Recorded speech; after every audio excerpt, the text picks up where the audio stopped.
Welcome to Graybeard. Graybeard here.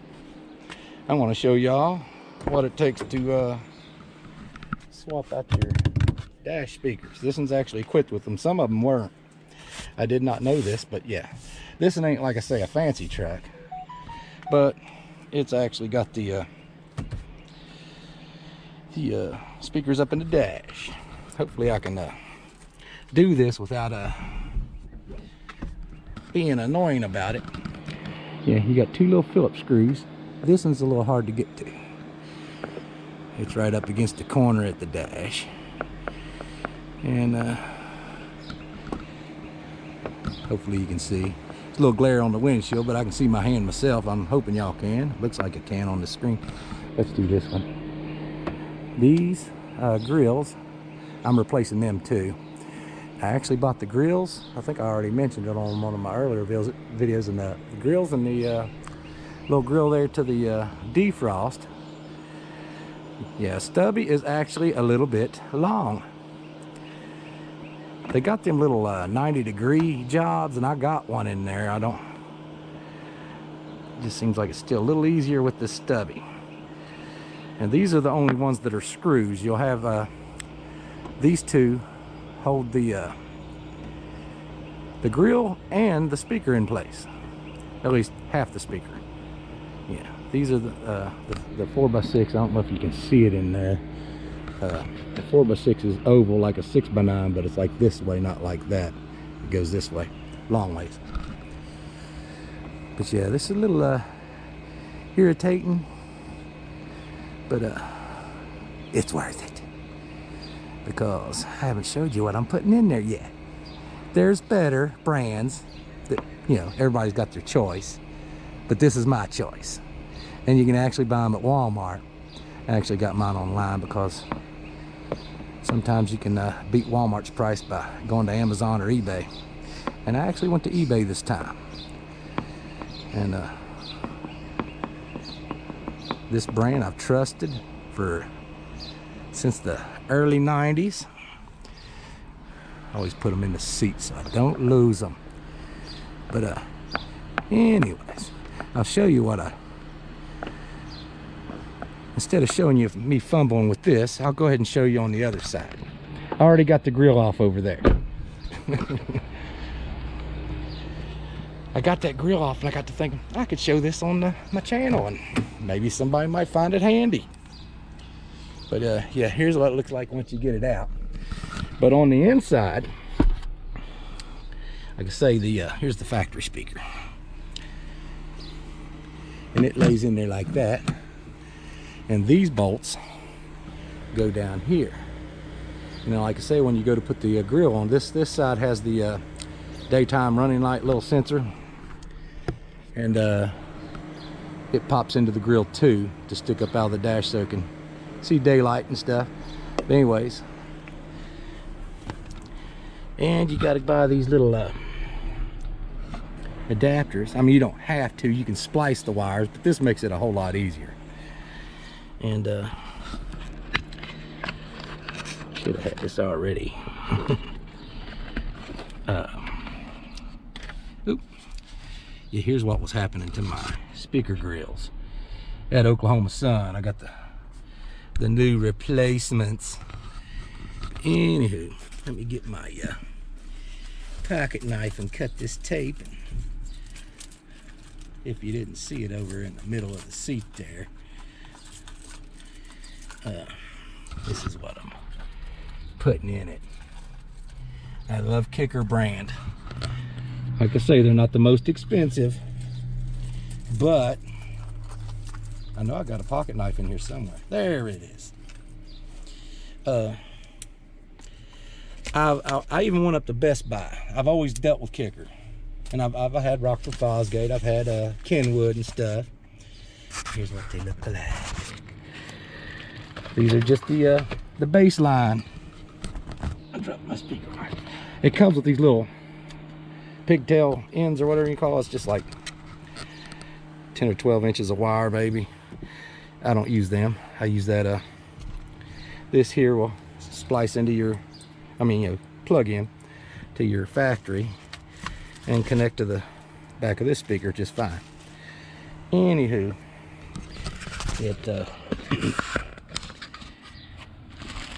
I love kicker though. I've never had a problem out of kicker. I bought a pair of the gold letters, used. I don't know how old they were. I played them for a couple of years, and they was 10s. And I was in my early 20s. This is like 94. Anyways, I was in my early 20s and I bought them, and I ended up wanting to go to 12s. And I got a pair of the second gen with the inverted dome kickers. They were great. They were basically the same thing, just different dome and bigger. And kept them for a while. But the 10s got traded around in my family, and up till about 2014, a nephew of mine still had them hooked up to a house stereo. Yeah, see, you got one bigger one and one smaller one. The smaller one, of course, goes to the small one. If I can get it to... Oh. Hopefully I don't break them. So I bent that right there trying to... Maybe I had it backwards as far as the, you know. You gotta be careful. These are fragile. You gotta wiggle it. Gotta get a good connection. There it is. And then the big one.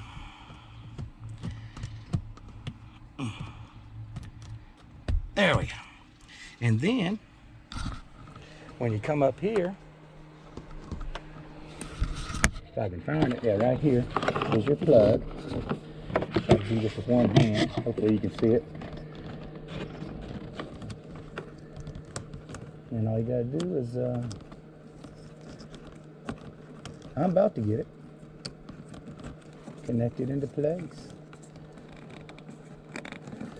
And make sure it goes click. I don't know if it clicks, but I'm gonna make sure I'm gonna use both hands. That's why I'm setting it down over here. There, you probably heard that.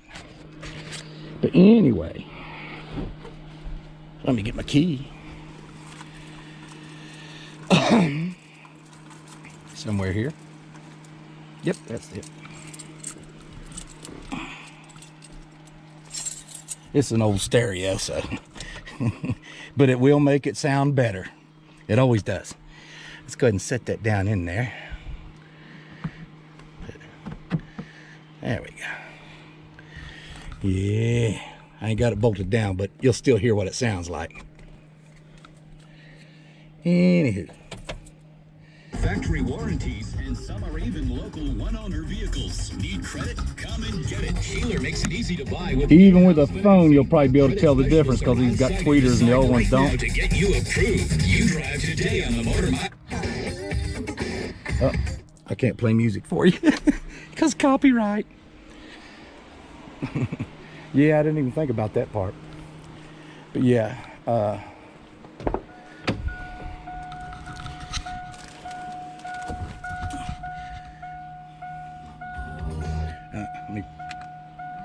what it takes to lower them. Excuse me, sweetheart. I was watching that. But now, Train can help fiscally minded people. so you can like hear the highs in there and everything, your central air system to but you a can high-efficiency really train hear it over can here. potentially save up to 59%. But let me tell you, the bass note and everything, you're not going to get a whole lot of bass out of a 4x6.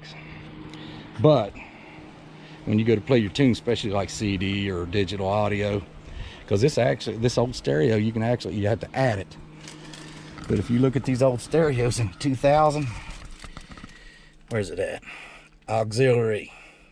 But the thing is, you have to take this stereo out and hook a thing into the back of it. You got to get an adapter, and then you can run a little auxiliary, you know, drill you like a little hole somewhere, kind of nonchalantly out somewhere. And I just noticed this has got two lighter thingies.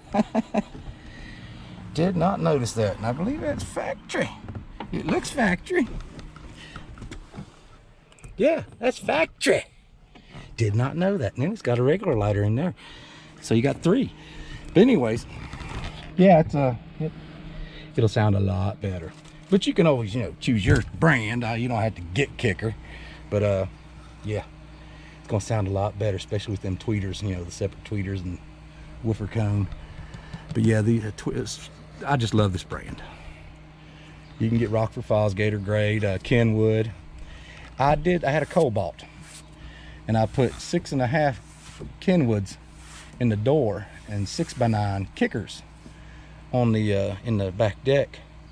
And yes, the 6x9s are going to sound better than 6.5s, but the 6.5s were rated, Kenwood were rated higher wattage than the 6x9s I had in the back deck. I think the Kickers were like 300 and some watts. I want to say 360 watts. The newer ones are like 400 and some watts now, 420 or something like that per pair. But the Kenwoods, the 6.5s in the door that I put in the door, were rated at dang, I think like 500 watts or something. They were not a whole lot more than the 6x9s, but more. They couldn't handle what them 6x9s did, because when I'd crank them up, them Kenwoods would start distorting from hurting, and the Kickers would just be like more and more and more. That's what I've liked about Kicker. Look up torture test on Kicker subs. This one guy had a Audio Planet, like, I want to say it was like a 2400 watt amp, and hooked it up to it's either a 10 or 12 inch Kicker, and it was only rated at like 300 or so watts continuous. And they fed the beans to that daggone subwoofer, and they played it and played it and played it and played it and played it, you know, with like 6 or 8 times the daggone power going to it, and it took it for, I think it was like an hour and a half straight. They were determined to blow that old Kicker because they didn't use it no more as an old speaker. But yeah, like I say, though, you don't have to get Kicker. You can get your own brand, you know, whatever brand you like, whatever makes you happy. But yeah, it's real simple. Like I say, you take the 2 bolts, pull the grill out. This one came out in chunks because the dry, you know, got brittle. And then you just got to take the 2 bolts out of here. And these Kickers, you see, the bolt holes will end up lining right up. And then once you get them lined up, the ones for the grill will line right up. After you snap that in, the other side don't have that, so you just got the bolts for the grill that holds the speaker in. But yeah, that's all there is to it, and I hope this was handy to you. Yeah, you can get them wire adapters. I got 2 pair because I'm going to end up doing the door speakers too. I don't think there's any speakers. Some trucks will have like 4x6's back here, but yeah, this one don't have any speakers back here. It just has the doors and the dash. And I do plan on, I've got a 250 watt Kicker amp and a 10-inch sub already in the box ready to go. But just me getting the gumption to put it in. But anyways, I hope you enjoyed this video, and if you did, click like, hopefully subscribe, and share the crap out of it.